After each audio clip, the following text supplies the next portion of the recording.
Hi there, Henry from 911 Virgin, Porsche people in Uxbridge. As ever, welcome to another video. This is quite a car, isn't it? Unfortunately, it's sold. I say unfortunately, obviously, if it hadn't sold, it's a bad thing, because if we don't sell cars, we can't eat. It's come in, we've sold it quite quickly. I haven't had a chance to drive it on the road. In some ways, that almost doesn't matter, and I'll get to that in a moment. But I couldn't let it go out without making a quick video on it. What is it? It is a 991 GT3 RS. It is a phenomenal car. A quick bit of history, backtrack a little bit. You remember we did a video on the 996 GT3 Cup car, and we talked about the fact that Porsche produce a race car. You can go into Porsche and say, I want to buy a car to go racing, and they produce it. It's called the Cup car, and one of the few manufacturers that do that. And then the kind of road derivation of their race car is the GT3. They also produce an RS, which is designed to bridge the gap even closer between their Cup car and the road car. So it's a fully road legal car, intended to be driven on the road, but with a very, very strong track bias. A couple of things. So Porsche increased the power on the RS from the standard GT3 by about, I think it was 25 horsepower. This produces just under 500 horsepower. So that's a good number of horsepowers in terms of making it not too slow a car. But if you want a Porsche that has a quick 0 to 60 time, there are cars that are quicker than this. If you want a car with a faster top speed, they produce a car that's quicker in terms of top speed than this. In fact, the standard GT3 is actually marginally higher in terms of a top speed. But let's not forget, we're still talking over 180 miles an hour. I think the standard GT3 was a couple of miles an hour quicker in the absolute top end. And one of the reasons for that is because this is a track-focused car, one of the things that you need is you need the car to push down onto the road to try and make the rubber grip. The downforce on this car is unbelievable. Normally, a manufacturer puts a spoiler on a car, you know, and there's a notional 20, 30, 40 kilograms of downforce from this little spoiler they've got, or even quite a big spoiler. And in some cases, you'll see a spoiler on the back of a car, and it's located in such a way whereby no air ever actually kind of gets to it. At 125 miles an hour, this car produces something in the order of 350 kilos of downforce. 350 kilos pushing down on the car, pushing it into the rubber into the tarmac, which is amazing. How does it achieve that? So from the front end, you've got a splitter on the front end here, and at high speed, that helps put the front end down, and they do work. You know, when I was racing these things, you quite often lost your splitter, and you could sense that understeer. When you went into a corner, you knew you'd lost your splitter. So splitter puts it down. You've got some vents in here. All the GT3 RSs from the 996 GT3 RS onwards, they've always had this open sort of smile in there. That helps let cooling air come out because you've got all your radiators in the front there, so it helps the cooling air come in. And also, to some extent, I suspect probably helps take the pressure that mounts up underneath the front of the car away. But the big thing are these little vents in the side here. You can actually see it on here. So these side vents, they help take the pressure out from the front of the car and help the front end go down. That's the reason for those. There will also be some benefit, I suspect, in terms of taking cooling from the brakes and helping, you know, get air through those to keep those cool. On the subject of the brakes, you will notice they are absolute monsters. This car has the optional ceramic brakes. I think they were about a £6,500 option at the time. It's kind of, in some ways, it's bizarre that the ceramic brakes weren't standard on this car when it was new. You kind of assume they would, and when we talk about some of the other bits, they kind of go to the nth degree on things like the roof, for instance. It's got a magnesium roof as opposed to steel, and it saved, I don't know, about a kilo and a half, I think. It wasn't a 50 kilo saving because the roof panel's not that heavy. So they put a magnesium roof on there, but as standard the car came with steel brakes and you had to option these ceramics, but they are huge and monstrously powerful brakes. But yeah, they weren't standard. A little bit about the history when this came out. The car base price on it was 130 something thousand from memory. I'm going to say in the UK 131, 2,000 as a base price before you put some options on. At the time it came out, the standard GT3 was selling in the second-hand market for more than that. So the RS as a new car was cheaper than the standard version of this car was selling for used. Of course, it's all immaterial because you couldn't buy either of them. If you walk into as you can't now, if you walk into a Porsche dealer and say, hi, can I buy a GT3 or a GT3 RS, they say no. You've got to be in their special club and you've got to have bought a load of old rubbish off them first, or you've got to have bought supercars, and I've probably touched on it before. I really struggle with it. To me, if you're a Porsche enthusiast, you should be able to see a car you want and go in and order one. You know, Porsche are a mass market producer. They sell, I don't know, 150,000 cars a year. I don't know what they'll do this year, but I'm guessing, you know, if they can get the components, they'll produce 150 to 200,000 cars, somewhere in that order of magnitude. They're not a small niche producer who make 30, 40, 50 or 100 cars a year, and so it's kind of, you've got to queue up and wait 20 years to get one. Everything else you can walk in, order it, and a few months later it arrives, but these you couldn't. So whilst I think that's a real shame, and I struggle with that, and it puts me off really looking at new cars, they weren't being rude with the pricing. You know, given that a standard GT3 was selling for more than this second-hand, they could have launched it and said, well, it's 180 or 200,000 pounds, and they still would have sold the number of cars that they produced. But they didn't. It was a kind of great value car in that sense. Touched on the vents in there to help the pressure be taken away from the front end, so the front end can push down more. You've got this magnesium alloy roof to help lighten the weight. You also have composite wings, bonnet. You've got plexiglass in the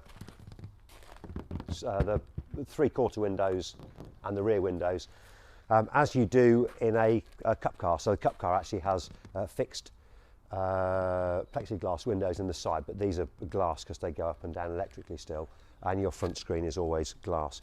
But I mean, just touching on the front bonnet, look at this. This is absolutely spectacular.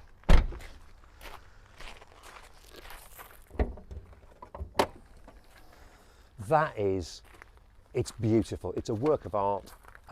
It's heinously expensive if you ever have to change one of these things. It's many thousands of pounds, but it is beautiful. So carbon fibre bonnet on there to help reduce the weight. And then of course, you've also got the vents in the side here. So on this car, they use this to help the ram air effect. So as the car goes through, it produces positive air pressure on the inlet, and so it helps the car breathe. It's like shoving air in its mouth as it's going along. So that helps the kind of ram air effect. Previous cars, you'd try to do something in this area here, whereby you'd take some air in here and feed that through into the air filters, but on this, that's the ram air effect. And this gentleman here, this is a big spoiler. This spoiler produces, I think it's something in the order of 200 and change kilos at 100, 125 miles an hour. So it produces a lot of downforce, and as I say, the combined means that at 125 miles an hour, you've got something like 350 kilos, I think, of downforce going down on the car, which is phenomenal. Back end, again, is quite purposeful. You've got vents in the side here to help, again, draw that air out through, help cool the brakes, and just relieve any pressure that builds up inside the body. I'll just open the engine bay so you can see the magnificent engine.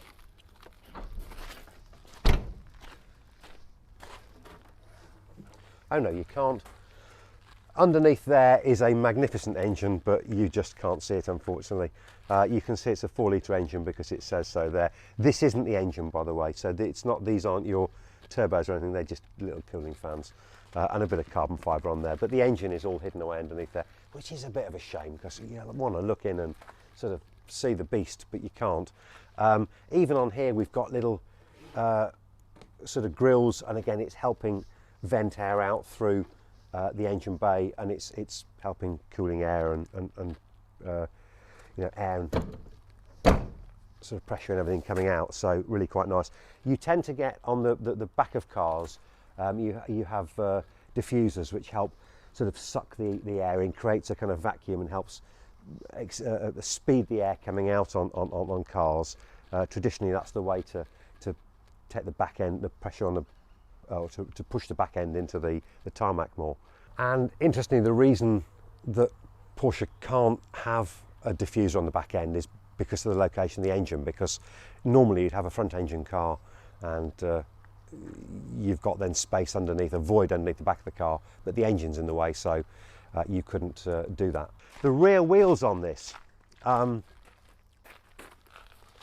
they are big wheels. These are 21-inch big wheels off the Porsche 918 supercar. So you have massive rubber. They are 325, I think, from memory. Yeah, 325 30 ZR21s. So when you go into your local tyre shop and you want a pair of these for the rear, you've made their Christmas. So you know that's a decent bit of rubber. So you've got some contact with the ground there.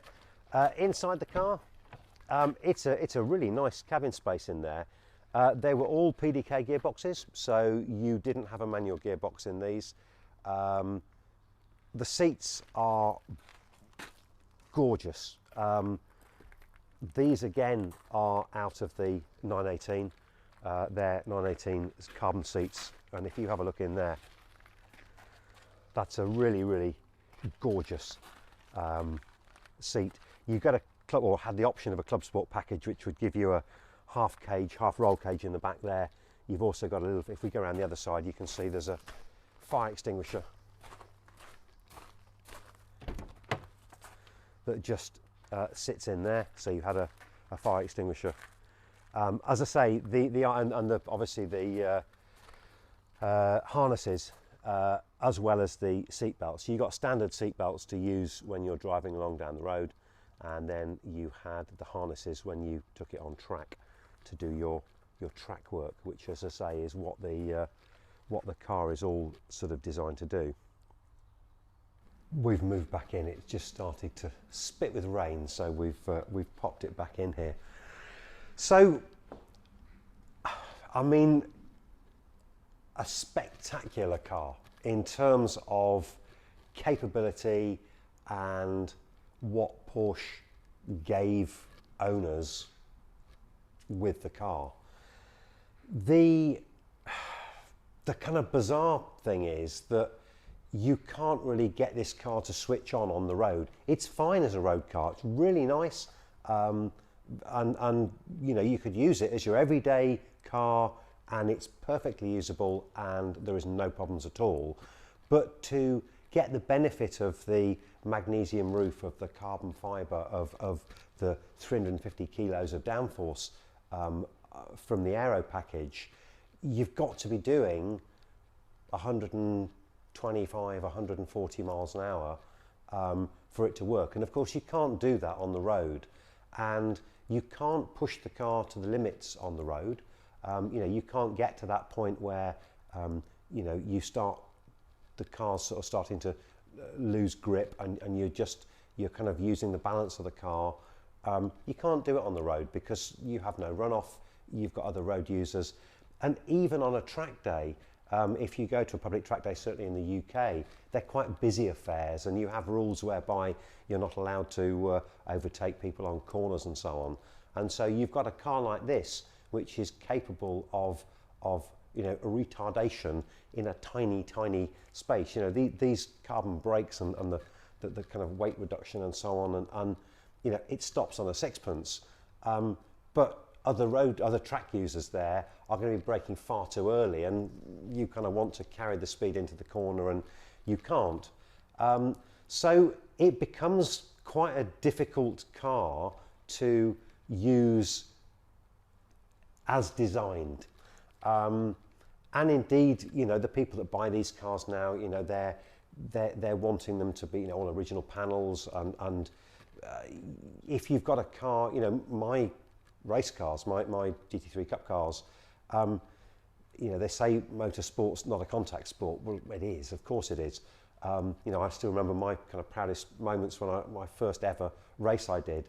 I was going around Woodcote at Silverstone, which is a little right-hand bend, and I wanted to get really close to the apex, and I smacked the mirror with an upright marker, and I remember being so proud that I'd broken the mirror glass. You know, finally I was doing the thing properly and using it. And the first time I got a kiss on the side of the car, a little black circle where someone had sort of gone in the side of me and their tyre had rubbed, and I had this circle. It was at Donington Park, and I remember it, and I thought, great, you know, I'm kind of racing.